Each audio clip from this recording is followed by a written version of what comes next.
Coming up on Theater Talk. There are certain rituals that whenever I attend a wedding, gay or straight, they always feel sort of doomed to me.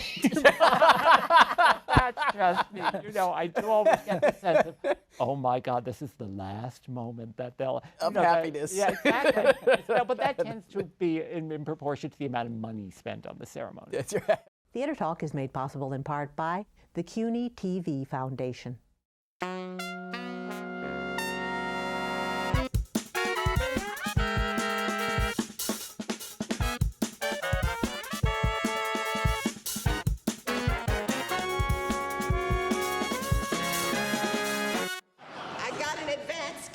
Of the announcement. Michael Finkelstein and Dr. Todd Williams Sonoma Outlet were married earlier today on stage at Radio City Music Hall during the Tony Awards by the Pope. His Holiness told Mr. Finkelstein, "Your mother has convinced me that I was wrong about gay marriage." From New York City, this is Theater Talk. I'm the show's executive producer, Susan Haskins. And I'm Michael Riedel of the New York Post.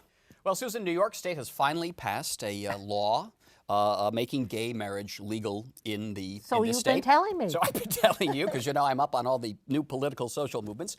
And sort of in honor of that, I think, and also to push gay marriage around the country, there's a fascinating new collection of plays about gay marriage called Standing on Ceremony. That's opening at the Minetta Lane Theater.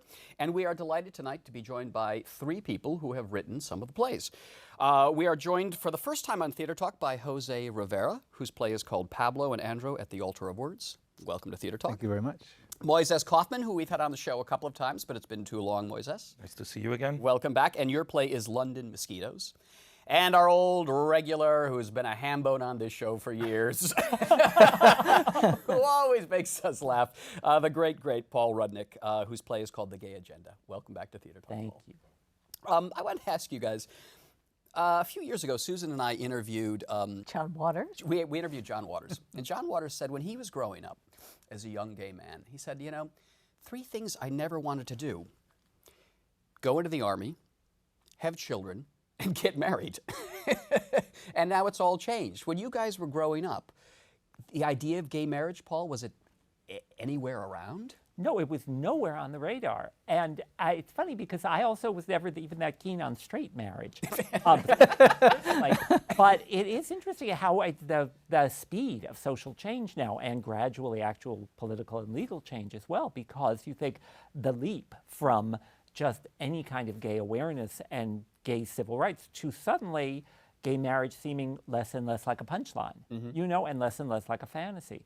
So no, it did not enter my consciousness whatsoever, which I think is kind of fascinating because now there's also a sense that it's become almost mandatory, you know, which is why it's a juicy topic, because you think it's a very basic civil right, but should everyone avail themselves of it? What's interesting also is what happens to people who've been together 20, 30, 40 years. Yes. You know, then you get married, and then what does that say of the last 30 years that you were together? What have you been doing? Playing Scrabble? Yeah. You know, what is that time? And so it's interesting because as we are, of course, all delighted that this is possible, we are forced to really think about what that means, not only for people who now have the opportunity, but people who have been in relationships for a long time. Jose, what do you think, as Paul was saying, that suddenly this social change has happened so quickly? I mean, if you look at the history of homosexuality in America, what is it in the last few years you think that has finally pushed it along? Well, I think, certain works of art, obviously Angels in America helped a great deal. The Normal Heart, I think that helped to sort of put the consciousness in the forefront as to change. I think that, and I also think in a weird way, because I grew up on Long Island in the 60s and 70s, and it was a very homophobic and racist place to live. And I just thought that was America. And I've seen as I've grown older that, it's something has softened in the American character. I think it's generally less homophobic, less racist than it used to be. And I think it's sort of as if we were evolving, as a species. And I think that's, in a way, what we see happening. One of the interesting things about some of the old gay plays, like Who's Afraid of Virginia Woolf, I always thought was that they couldn't be open about being gay. And that gave it this kind of interesting intensity. Now that everything's out in the open. Is gay writing going to lose its fire and its fuel, Paul? Well, no, but I think a lot of it has become far more domestic because there were, well, also I think the other thing that's, as Jose was mentioning, that accounts for an enormous leap in gay visibility, and if it could be said to have had any advantage, was the AIDS crisis, that really made gay lives a fact and something that was unavoidable and something that suddenly was on the national agenda.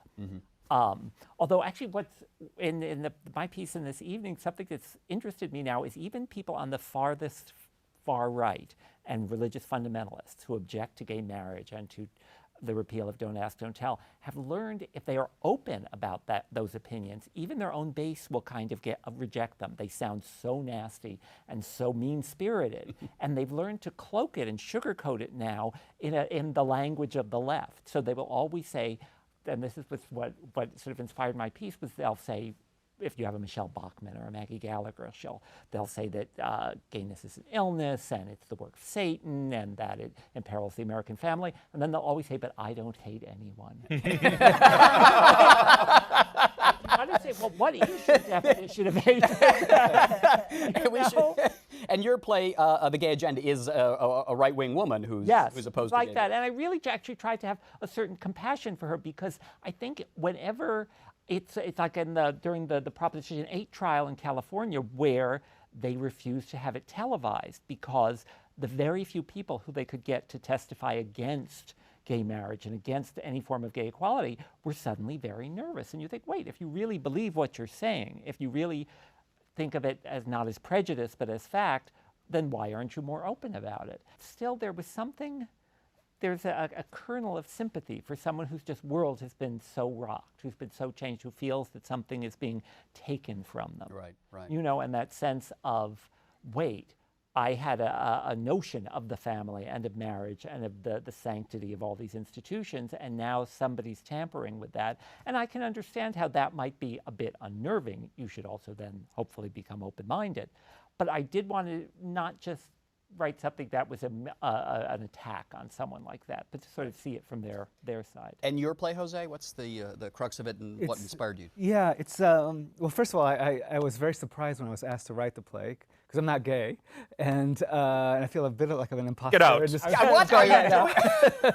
So, No, you didn't tell me, Susan, for God's sake. but I thought Well, he and I didn't discuss it. we didn't talk about that. Why did you let him write the play, for heaven's sake? Well, no, the correct way is to say he's not gay yet. Okay. Yes, ask me in an hour. Stick around on the set of Theater Talk. No, so when I was asked to write it, I was very honored, and I thought, well, okay, as a man sort of outside of the experience, what could I create that would have something to say about the experience itself?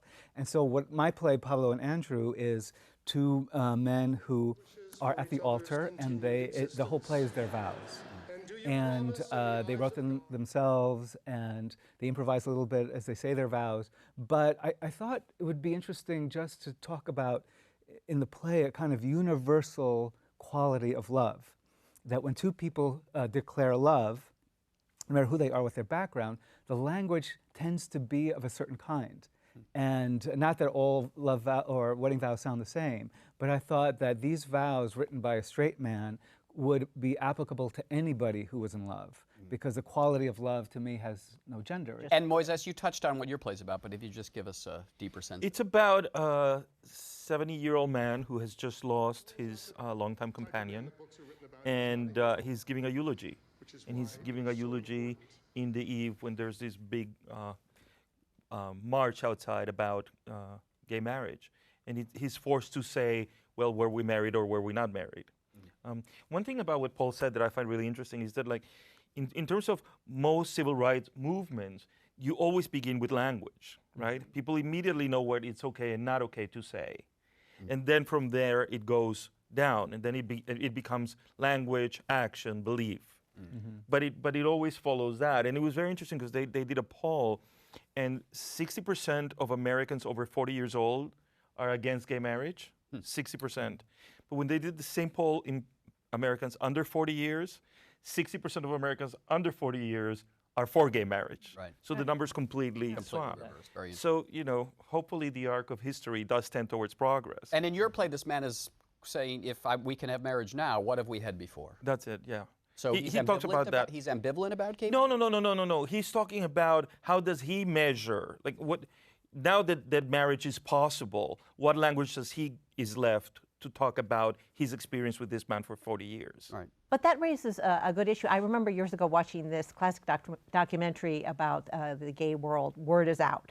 And you had aging homosexuals saying they missed the days of being the renegade. They missed the days of where there was a sort of a more, I don't know, closed society, and that Secret copying, world, an secret underground world, kind of and that copying to the system of marriage, legitimizing your union, wasn't what they were looking for. Well, Vito Russo, who was a real gay Yes. pioneer and who created the Celluloid Closet Yes. and studied gay cinema, he said that I forget the exact quote, but I'm paraphrasing that. He said that at that time, many decades ago, that being gay was a very secret little world, and he said someday we're going to miss that world. And I completely understand what he means, but it was said with a certain ruefulness and a sense that, of course, progress entailed far greater visibility and the loss of certain secret codes that was inevitable.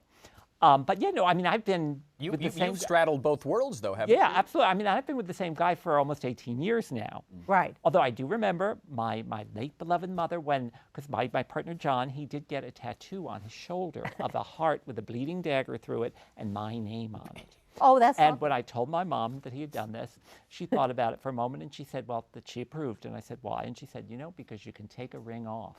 And I thought, my God, that required several steps of thought. That's lovely. And she meant it. And I thought it was very oddly romantic and no nonsense. Can I ask you, will you get married? We have talked about it, but there's never been, now we're feeling a certain social pressure. But we to have the party. Well, or just that sense of, are you not a good homosexual if you don't toe the party line now? But I think Rachel Maddow actually was sort of questioned recently when she said that she didn't feel she completely believed in marriage as a basic civil right for everyone, gay and straight alike, but that she didn't feel any great personal urgency, even though she's been with her partner for quite some time.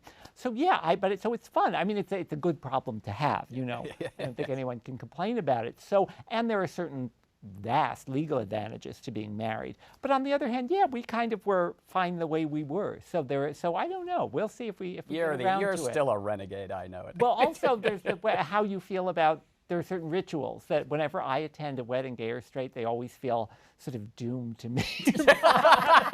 That's just me. I do always get the sense of, oh my God, this is the last moment that they'll... Of happiness. Yeah, exactly. But that tends to be in proportion to the amount of money spent on the ceremony. That's right. And you, Moisés, factor. not that we're prying your private life, but do you have a partner, and Yeah.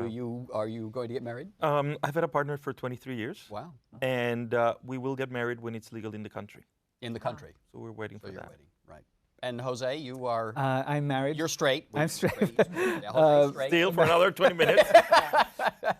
Yes, I'm actually on my second straight marriage. But I do want to ask you, because you're all fine writers, what was the play, novel that had a gay theme that had the biggest impact on you when you were growing up, where you thought, this is who I am, or this is a world that I'm interested in? Well, it's funny because you get into issues of gay sensibility then, where there were writers, everyone from Oscar Wilde to Patrick Dennis, who wrote Anti-Mame, and I read all of his books, some of which actually have gay content, especially as time went on. But there was certainly a tone that I identified with and celebrated and enjoyed. And then there was the emergence of an actual gay literature with books, everything from Dancer from the Dance and Larry Kramer's Faggots, and those which I remember devouring just because there was so little else out And there. The Naked Civil Servant, the Quentin. Yes, exactly. And Moisés, a particular, when you were growing up? I think for me, a real important moment in my growing up was watching Torch Song Trilogy. I grew up in a very Orthodox Jewish home in Caracas, Venezuela, which is a very Catholic and machista country. So I thought I was the only homosexual in the world. When I found the word homosexual in the dictionary, I was thrilled because I thought, there must be one other homosexual because there's a word for it. I thought it was Mr. Merriam-Webster who was the homosexual who had written it. I But think he may have been, actually. he may have been Marion. You name a child Marion. But what ended up happening is that I ended up watching Torch Song Trilogy. The movie, or you saw the play? The play. And I remember thinking, in that play there is a a drag queen, there's a straight acting gay man, there's a 15-year-old gay boy, and you're like, oh, you can be any of those things. And all of a sudden there were like all of this, that being gay didn't mean one thing, it meant all of those things. And all of a sudden a world opened up. It was life-saving. And Jose, I mean, I know you're straight, but was there a particular play that... There was actually, that, Torch Song was obviously huge for everyone who saw it in the theater. But for me, actually, the novel Last Exit to Brooklyn, which had... Selby, right? Yeah, Hubert Selby Jr. And there's a gay character there who is straight, and or he's married, and there was just passages of this unbelievable angst and torture as he's trying to sort of be a straight man, sort of counter to everything inside his body. And I thought it was so moving and so heartbreaking that was, for me, one of the most pivotal things I'd read. For me, it was Al Pacino in Cruisin'. Remember that one? Clearly. The worst possible gay role model. All right, the play is Standing on Ceremony, the gay marriage plays at the Minetta Lane Theater. Paul Rudnick, our old friend, his play is The Gay Agenda. Moisés Kaufman's play is London Mosquitoes. And José Rivera, our new friend here on Theater Talk, his play is Pablo and Andrew at the Altar of Words. And Jose, your Academy Award nominated film, The Motorcycle Diaries, is out in DVD. And Oh, good. highly recommend it. Yeah. Gentlemen, thanks for being our guest on Theater Thank Talk. you so much. Thank you. We now pronounce you Fully and completely. Absolutely. and legally married.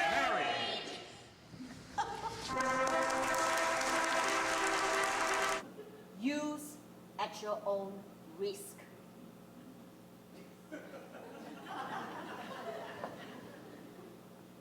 English writing firm. Currently enter through the back door. Thai wife sister, open door. So, will not close. Now you know.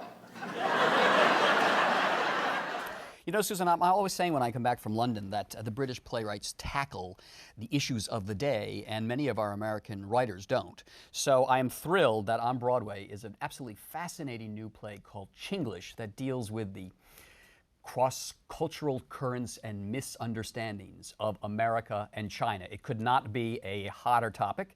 And here to talk about this fine play tonight is the writer, David Henry Hwang. Welcome to Theater Talk. Thanks for having me. And congratulations on really writing a play that has got an audience laughing, but also thinking about these big, big issues. What was the inspiration for this play? You know, I've been going to China a fair amount over the past 5 or 6 years. The first time I went was in the 90s, but then I started going because China's very interested in Broadway-style shows. And I happen to be the only even nominally Chinese person who's ever written a Broadway show. So I would just get all these calls to come over and discuss these huge projects. You know, we're going to build a theater district in Shanghai or something. And they all came to nothing, except that it gave me an opportunity to really see the amazing kind of changes that are going over there right now. And I started to think about writing a play about doing business in China. But so much of that experience is about language, especially when, you know, if you're an American, you don't speak Chinese, you go over there, and you've got to deal with the language barrier. And I'd never seen a play or a movie that really tackled that. We usually come up with some sort of convention, like the character who doesn't speak English speaks English with an accent. Right. But that doesn't convey it at all. So I wanted to write kind of a bilingual play. And it's in Mandarin. The Chinese people speak. Yeah, the Mandarin. characters who would speak Mandarin do speak Mandarin. The play's about a quarter in Mandarin, but we, you know, obviously we project the English translations right onto the set for those of you who don't speak Mandarin, which includes me, by the way. Oh, you don't speak Mandarin? I'm not bilingual. That was the, you know, that was a challenge because I wanted to write it. How did you do that then? Well, there's I have a translator who's a major playwright in Hong Kong named Candace Chong. And I'd met her at the Lark Play Development Center maybe 10 years ago. She was in New York on a grant from the Asian Cultural Council, and we became friends. So I emailed her in Hong Kong, and I said, will you work on this with me? And she agreed, and she's, you know, been with the project ever since. Because we should say the play's very funny, too, because as we are waiting for the translation, as the translators are translating English into Mandarin to their bosses, the the way they change meanings and phrases and misinterpret things is really quite brilliant. Well, I mean, thanks. I mean, I think that's really the experience of having a translator. One of the things that the American character says at the beginning is, you know, he learned that you should always bring your own translator because you don't know what your translator is saying. So, for instance, at the first big meeting in the play, the American says, I run a small family-owned firm, and the translator translates it, his company is small and insignificant. And then it just goes downhill from there. Absolutely. Well, another thing you deal with is the remarkable difference in protocol between that when one goes to China to do business, one must observe certain mores that we don't have in our culture and can be completely baffling. What was the most surprising thing you discovered when you started to do business in China? One of the things that sort of startled me is that people answering their cell phones in the middle of meetings. So, I get that in the middle of TV shows. But yeah, but here in America, middle of the theater. But here in America, at least we try to make it go to voicemail, yes. Or if we're going to take the call, we go outside the room. Right. Whereas in China, the cell phone rings, and they just kind of pick it up and they start talking in the middle of the meeting. So then you've got these sort of parallel conversations going on, or people, if it's an important person, then everybody waits for them to have their phone call and order their lunch or whatever it is they're doing. It's not seen as rudeness. It's not. We did a scene from the show at something called the Global China Summit that the Washington Post held a couple of weeks ago. And besides our excerpt, Henry Kissinger spoke. And so Kissinger was giving his speech. Some Chinese guy's cell phone goes off. He picks it up. He starts having his conversation. He's, maybe about 100 feet away from Kissinger. I guess Kissinger is used to that because he didn't blink an eye. This play is also about identity. People are not what they seem. Right. Everyone in this play is not what they seem. M. Butterfly, your celebrated play, again, it's about someone who is not what they seem. Face Value, the title itself, not what they seem. Is it a fair assessment of your work, something that you are interested in? Yeah, I mean, I've been doing this for 20 or 30 years now, and I do sometimes look at my own body of work, as it were, and it does seem like certainly identity is the theme, and also the masks that we put on, and how we try to become other people by playing roles, whether that's in the theater or in life. And this sort of theme that you're interested in, does it just something that has come to you organically and you realize, I'm on to this kind of thing, this interests me in some way, or do you sit down and say the play, I'm going to deal with these issues of masks again? Yeah, I don't really sit down and go, this is the theme that I'm going to deal with. It just sort of continues to, these are my obsessions, my personal things. I think probably because, I'm a first-generation Chinese American, and I grew up in a period where there weren't as many Asian Americans as there are now. And so that notion of, well, who am I? But I have to say that recently, as I've been traveling to China, has become somewhat more complicated, right? Because when I'm in China, I'm clearly an American. And then over here, I'm, people, generally accept me as American, but so Chinese American. I'm a Chinese American. So, you end up with one foot on in both continents, and it makes the search for identity more complicated and interesting. Where are your parents from? My father was from Shanghai, and my mother is a Chinese from the Philippines, and they came to the States and met at USC, and that's why I was born and raised in LA. How did you get interested in theater? I didn't have any of it growing up. I just, my freshman year in college, I saw some plays and I thought, I can probably do that. So I started writing them in my spare time. I found a professor who was willing to take a look at them. He said they were really bad, which they were. And that, I had the desire to write plays, but I didn't actually know anything about the theater. But then that same professor, we sort of, created an independent study thing together. I saw as many plays as I could, read as many plays as I could, and my senior year in college, wrote a play to be done in my dorm called FOB, which a year later was done at the Public Theater here in New York. And then, through a variety of fortuitous circumstances, I ended up getting out of the starting gate pretty early.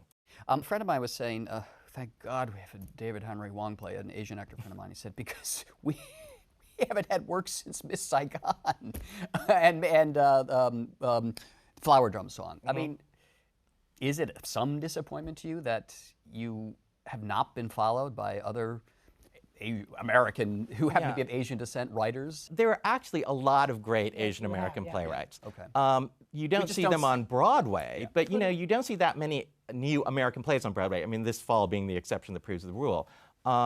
So that said, what's disappointing to me is that Asian actors don't get brought in more by directors, by casting directors, just for regular roles. You know, when you have a role that's where the ethnicity isn't specified, you could just as easily cast an Asian American actor as anyone else. And they tend not to be seen for those roles. And that, I think, we could easily make more progress in. Excellent. Well, I just want to give credit to the terrific actress in your play, Chinglish. Jennifer Lim. Jennifer Lim. I mean, this is a colossally good performance. Play is called Chinglish at what theater you're at? We're at the Longacre. You're at the Longacre, newly refurbished. It looks Yeah, great for $12 million renovation. for the David Henry Hwang play. Appropriate. Chinglish by our friend David Henry Hwang. Thank you very much for being our guest tonight on Theater Talk. Thanks for having me.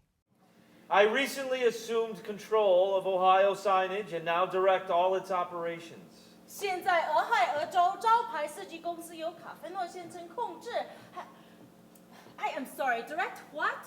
All our operations? Thank you. 而他也是个外科医生。不。 Our thanks to the Friends of Theater Talk for their significant contribution to this production. Theater Talk is made possible in part by the Frederick Lowe Foundation, the Eleanor Naylor Dana Charitable Trust, the Alan S. Gordon Foundation, the Corey and Bob Donnelly Charitable Fund, Carrie J. Fries, the Dorothy Strelson Foundation, the New York City Department of Cultural Affairs, and the New York State Council on the Arts, a state agency.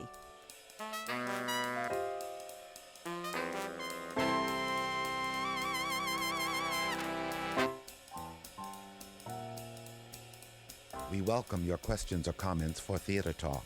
Thank you and good night.